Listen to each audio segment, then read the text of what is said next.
Au nord de la mer des Caraïbes, à l'est de la Floride, un archipel de 700 îles et îlots situé en plein océan Atlantique, au nord de Cuba et de l'île d'Haïti. Bienvenue aux Bahamas, pays anglophone faisant partie du Commonwealth, dont 85% de la population est d'origine africaine et 12% d'origine européenne. Ce collier d'îles fait la richesse, la force, l'économie et le marketing des Bahamas. Le gouvernement bahaméen a adopté une politique basée sur la nécessité de faire entrer des devises dans les caisses de l'État, l'un des axes de cette politique consistant à vendre une partie des îles devenues privées à de riches acheteurs, anonymes ou non.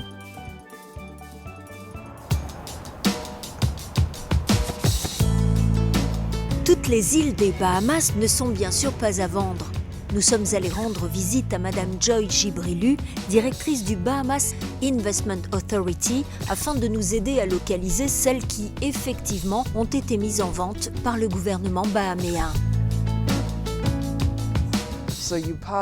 Une fois que vous survolez Grand Bahamas et New Providence, la capitale, vous arrivez sur Exuma Keys, un mini-archipel où se concentre la plus grande partie des îles privées vendues par le gouvernement des Bahamas. Mais cependant, le process pour acquérir un bien aux Bahamas n'est pas si simple que ça. Et c'est au ministère des Finances que tout se joue et que tout est régulé. Il existe un processus clair pour toute personne étrangère qui souhaite acquérir des terres aux Bahamas. Pour tous les pays au monde, la terre est un élément capital. Les pays disposent de beaucoup de terrains disponibles à la vente et une fois vendus, ceux-ci le sont pour toujours.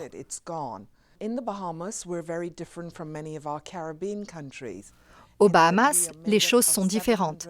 Si l'on nous compare avec nos voisins des Caraïbes, comme vous le savez, nous disposons d'un archipel de plus de 700 îles et îlots, dont environ 23 sont concernés par les ventes dans le cadre de ce développement privé. Cela fait partie de notre histoire, mais la politique du gouvernement tend à changer, car comme je vous l'ai dit précédemment, quand une île est vendue, elle ne nous appartient plus.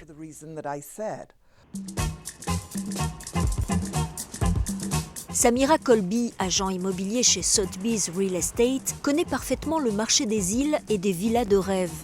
Aucune opération financière de cette taille ne peut se réaliser sans l'aide d'agences immobilières venues s'installer en grand nombre aux Bahamas.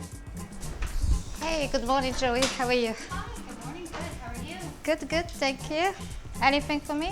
Yes. Oh, this is for me. Thank you, thank you. Un mythe? Non, c'est pas du tout un mythe. C'est vraiment une réalité. Il y a des îles privées. D'ailleurs, nous sommes spécialisés dans les îles privées et nous sommes spécialisés dans toutes les propriétés de luxe, je dirais. Il y a tous les prix. Ça peut partir de près du million et on monte à 100 millions, 100 et quelques millions. Donc, on a besoin d'attirer des gens qui font rêver. C'est Nicolas Cage, qui d'autre?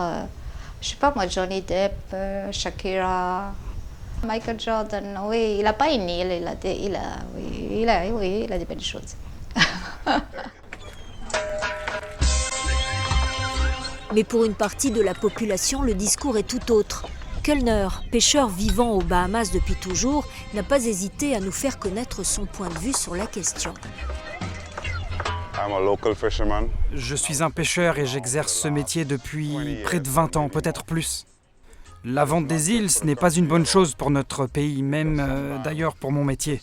Parfois, si nous sommes en mer et que nous avons un problème, nous ne pouvons pas aller sur certaines îles pour avoir de l'aide. Vous savez que pour certaines personnes, leur priorité est de faire de l'argent. Ils ne s'inquiètent pas de ce que nous réserve l'avenir.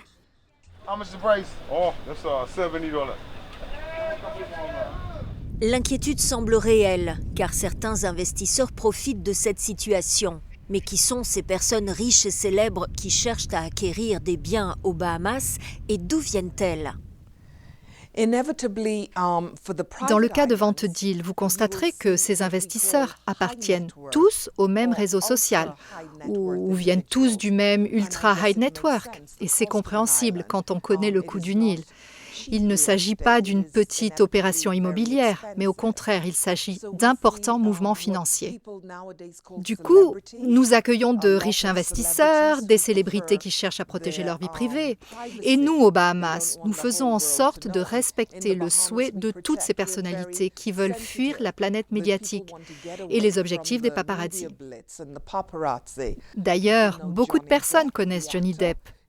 Il a acheté une île sur les Exuma. Après avoir tourné aux Bahamas le film Pirates des Caraïbes, il est tout simplement tombé amoureux. Ben, ils deviennent les VRP, c'est sûr, mais c'est eux qui se font VRP, c'est pas nous. Donc, on ne fait pas de publicité sur eux, donc c'est certain. Nous sommes très privés, nous sommes un peu comme les Suisses. On ne dit rien, on ne donne pas d'infos. Non. Toute info qui est sortie, elle est sortie de la personne et pas de... Surtout pas de nous en tant qu'agents immobiliers, certains. Brisant la règle du secret de la vie privée de ses clients, Samira Colby nous invite à la suivre lors d'un rendez-vous organisé avec un client venu du Canada qui, visiblement, n'en est pas à sa première acquisition. C'est l'entrée du garage. Dans le cas présent, bien qu'il ne s'agisse pas de l'achat d'une île, mais de la vente d'une mansion située sur la partie ultra privée et sécurisée de Paradise Island, les pieds dans l'eau avec vue imprenable sur la baie de Nassau, combien peut coûter une telle demeure? Elle est à 6 750 000 $. Des hommes d'affaires canadiens, américains, après européens, donc oui. Un petit peu asiatique, mais on n'en a pas vu beaucoup encore. Des Russes qui débarquent des fois aussi. Ils n'ont pas l'air de connaître la crise. D'ailleurs, on a continué à vendre que le high-end ici pendant la crise.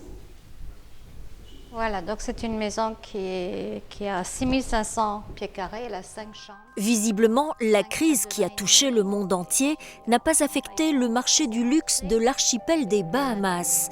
Bien au contraire, il s'est avéré que durant cette période, l'île se soit transformée en un lieu de villégiature pour des clients accoutumés au rythme d'une vie stressante. Et vous êtes propriétaire de 35 pieds sur l'eau, donc vous pouvez construire un dock.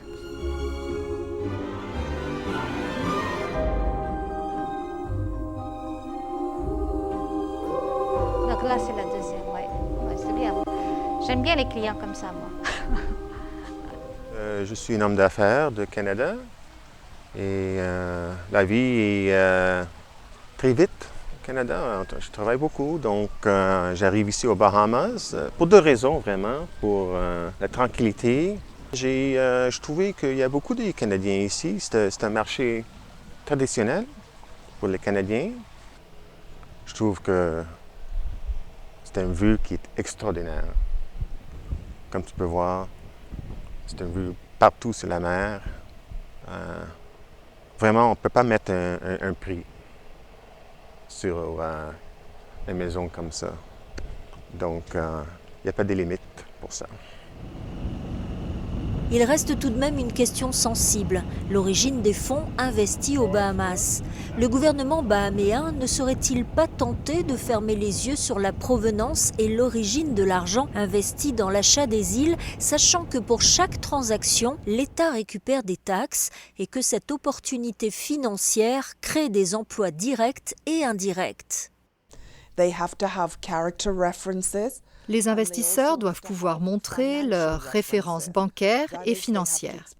Ils doivent fournir au ministère des Finances la source et l'origine des fonds. Toutes transactions financières doivent pouvoir être vérifiées par notre organisme financier et bancaire. Aujourd'hui, avec le gouvernement et la politique mise en place, il est difficile pour un investisseur douteux de venir investir aux Bahamas. Le gouvernement, déjà, il se prend 10% de taxes pour la vente, donc c'est de l'argent qui rentre. Ça crée de l'économie, que ce soit de la petite main-d'œuvre où les gens ont besoin de construire sur l'île. Donc ça crée vraiment de l'emploi et de l'économie. Argument qu'une partie de la population ne cautionne pas.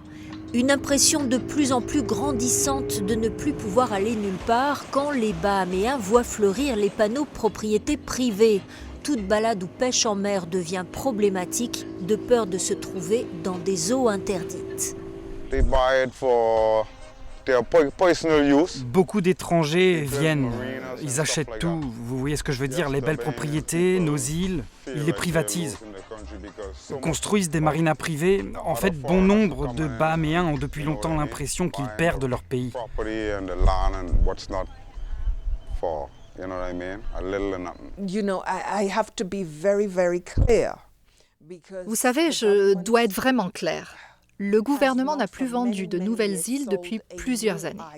Les dernières ont été vendues il y a environ 40 ou 50 ans. Les seules îles qui sont encore sur le marché ou qui sont mises en vente sont celles appartenant déjà à des investisseurs privés. Mais comme je vous l'ai expliqué auparavant, s'il y a une transaction, elle doit être soumise aux autorités. Encore une fois, même si ces îles aujourd'hui appartiennent à des propriétaires privés.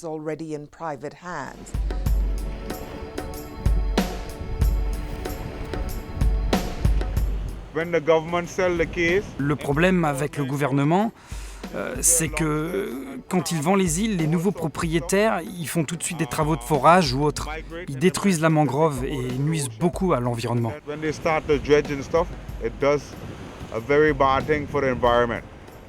L'inquiétude des Bahaméens a mobilisé le gouvernement qui a depuis quelques années changé sa politique de vente d'îles privées et compris qu'il était important de laisser un héritage aux générations futures.